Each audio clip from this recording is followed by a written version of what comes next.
seeing that maybe he needs to adjust something defensively, maybe make a key substitution for himself as well, and make sure that they can hold RCC to maybe just a field goal if no points at all. Well, you talk about holding them to just a field goal. They're in the range of their kicker, Jimmy Camacho, at the very least right now with the 1st and 10 at the Mountie 26, but they're not thinking field goal. No, they need a touchdown. They haven't scored an offensive touchdown yet tonight. Their lone touchdown came on a pick six made by Treshawn Broughton midway through the second quarter. 1st and 10, RCC, 4 wide set. The lone back, Anderson. The snap is back. King, pressured, rolls out to his right. Will throw on the run, and it's nearly picked off by the Mounties. There is a flag down in the backfield. That was probably holding on RCC. That was Sully Tamaavena on that coverage, making sure King was flushed out of the pocket. Holding against RCC. Jab's going to accept. Why wouldn't you? You take him out of field goal range now. You put him back to their own 37-yard line. So another penalty there by RCC, really shooting themselves in the foot. What number is that for RCC? Trying to get penalties for RCC. Well, we'll let you know after the play. Delayed handoff. Anderson will get down to the 30 for a pickup of 7. That last flag made it 10. They only had 5 at the half, so 5 quick penalties here in the second half, doubling them up earlier on in the third quarter. 2nd and 13 here for RCC at the Mount Sac 30. 2:12 left to go third quarter, 24-13 Mount Sac. 4 wide set here for the Tigers. The snap is back. King, delayed handoff once again. Anderson, lots of room, far side of the field. He gets inside the 25, down to the 23-yard line. He'll still be about 7 yards away, Brian, from that first down marker. And now the Mounties have a chance to get a stop on third down. RCC, 3 for 3 on third down conversions, though, this drive. Yeah, and they're looking like they found something in the Mounties' defense. On a 3rd and 7, King pressured, will throw over the middle, and the pass is incomplete. He was going for Darius Hunter, the 5'11 freshman out of Prosper, Texas. And on trots Jimmy Camacho in the field goal unit. Another victory, I guess you could say, for the Mount Sac defense. They hold the Tiger offense out of the end zone once again. And you know what? And it's a tribute just to how hard they've been. Oh, you said a tribute. I thought you said trippy. Tribute to just how hard they've been working all game long. Well, this is the longest field goal attempt on the season for Camacho. 41-yarder, and he got it. So it's a one-possession game once again at 24-16 with 1:32 left to go in the third quarter. Mounty's going to get the football back. Jimmy Camacho with his 3rd field goal of the night. He's making more noise than that entire RCC offense, I'll tell you that much. Hey, Mount Sac has came to play. They've come to play tonight, and defensively they're just showing it. Talk about the numbers that they've only held to opponents, rushing yards and rushing in the first half. RCC only had 42 yards.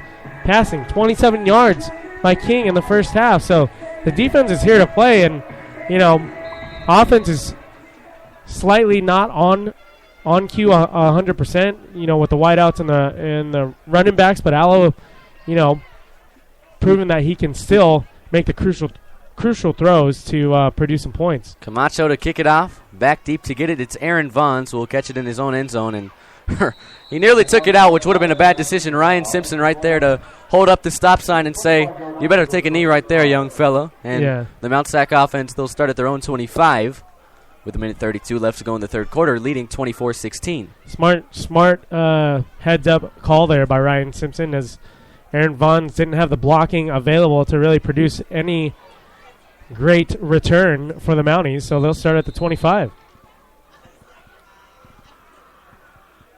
Fresh off of a scoring drive is that Mountie offense. Aided by a 30-yard penalty, 2 personal fouls on the same play against Riverside. 1st and 10 for the Mounties at their own 25. The lone back, Omaris Tolbert.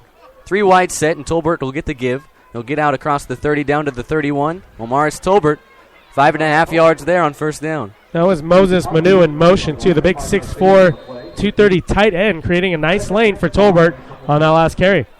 2nd and 5 now for the Mounties. Omaris Tolbert. He's had quite the night. Pistol set. 2 wideouts for the Mounties, both aligned to the near side of the field. Steven Short in motion. They give to Tolbert again, and this time Tolbert's taken down in the backfield for a loss of 2. Jonah Moy, the Hawaii commit, was all over it. And it'll bring up 3rd down for the Mounties. He sniffed out that give really easily there that time, making it look easy, but bringing down a big back in Tolbert. Losing, I believe that was 5 yards, Chris? No, he lost about 3 there, forward progress. 3, okay. But the ball is back at the Mountie 27. 3rd and 8. 4 wide set. 2 aligned out to each side of the field. RCC looking for a 3 and out. They'll bring the pressure. Quick pass. Gilchrist across the 35, across the 40, and there he goes into RCC territory. He'll take a jog on out of bounds at the Tigers 44. Move the chains for the Mounties. A big play from Allo to Gilchrist, sophomore to sophomore. And after no receptions in the first half for Gilchrist. He had one. He's on the far side of the field. The statistician didn't exactly get that one right. Okay, so minimal receptions in the first half. He had a little bit quiet of a first half than what we're used to, what we're accustomed to. By Gilchrist. He's getting things going here for the Mounties as the 3rd quarter winds down. That'll do it. 24-16, the Mounties lead after 3. Can the Mounties hold on? That's the big question as we head to the 4th. They're going to have a 1st and 10 at the RCC 45. And Coach Jabs, he's a long 15 minutes away from win number 100 in his illustrious coaching career. And the first 10 years producing that amount of wins is nothing short of, brilliant, phenomenal coaching record. Not only does he do that, he brings championships as well, conference, state, and national, all along since he's been on board.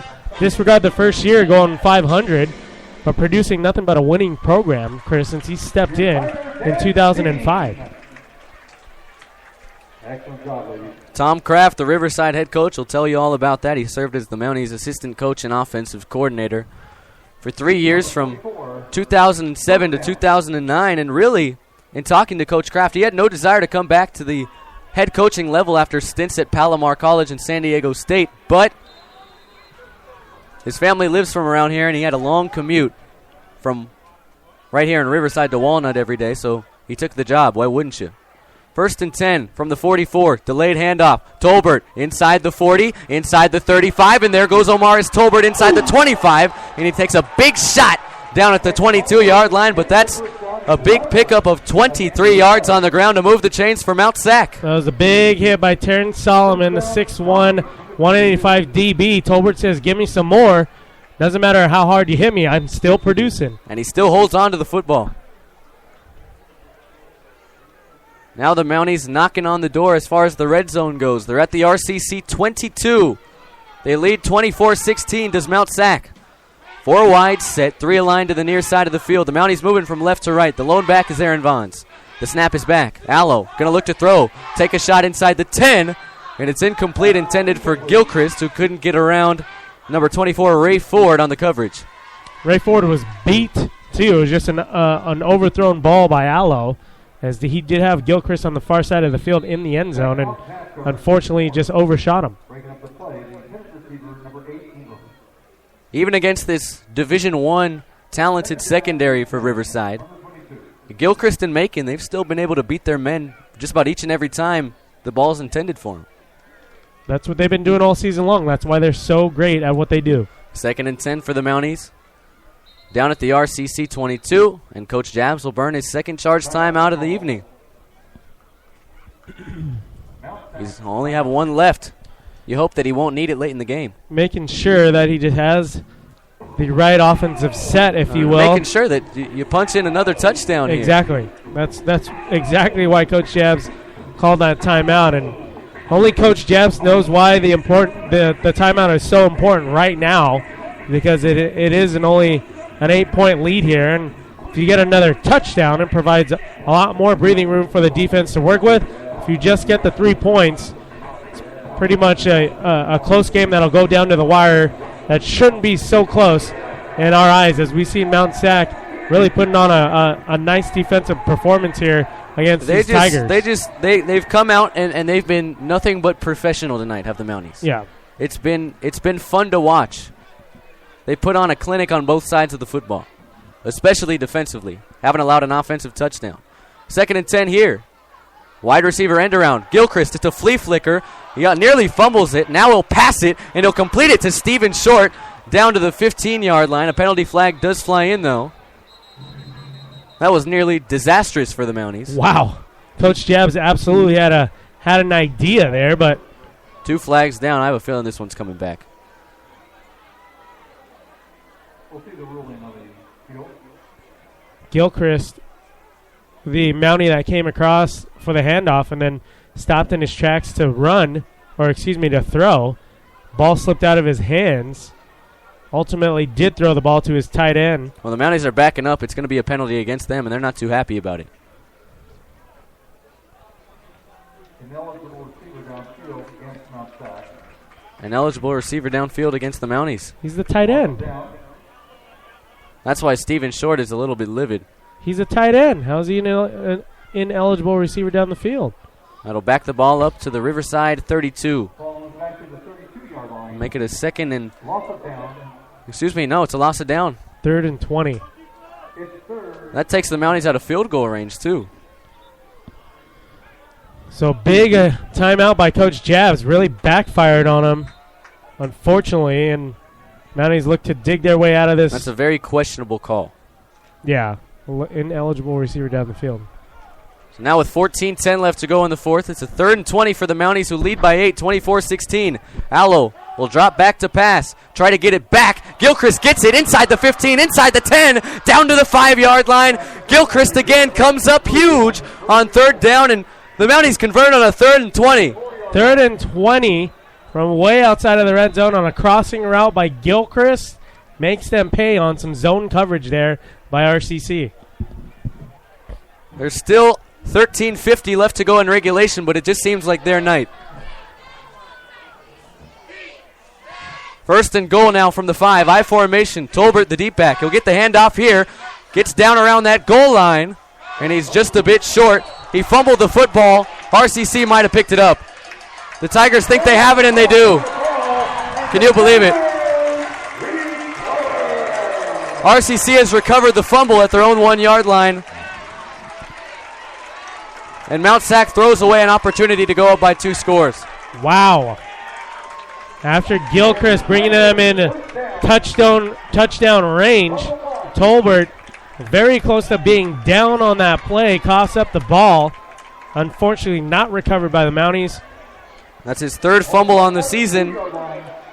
He hasn't fumbled since the opening win at College of the Canyons, but now RCC going to get it at their own 2. Let's see if the defense can really bring the house on King and get him out of that pocket, really make him feel uncomfortable. So if this is the drive for RCC where they're going to make some noise, it'd be big as far as momentum goes. 13:34 left to go in the 4th, 24-16. The Mounties lead. 4 wide set, play action. King going to fire, and it's incomplete.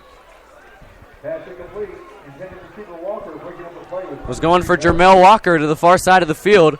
And once again, Taekwon Glass there to bat it down. And Magalay really got some pressure right up the middle on King, and he almost had a clear shot at him. You want to force a 3-and-out here through the Mountie defense. The defense, they got to have the offenses back here. You don't want to allow a 1st down and give RCC any hope offensively. Yeah. Starting at their own 2. They'll need to drive 98 yards and convert a 2-point conversion to tie it. This might help their cause. Going deep is King, but he overshoots his man. He was going for Thomas, the SDSU transfer to the far side of the field, and it'll bring up a 3rd and 10. So the Mounties defense really buckling down on man-to-man coverage there on that last pass attempt by King, and just doing their job like they have been all night. Let's see if this continues here. A whistle will blow before the snap, and the whistle did not blow yet from the official. So to start the play. RCC trying to draw the Mounties offsides there, give themselves a little bit of breathing room. But as it stands right now, it's a 3rd and 10 for the Tigers at their own 2-yard line. 4 wide, set 2, split out to each side. The lone back is Denzel Foster.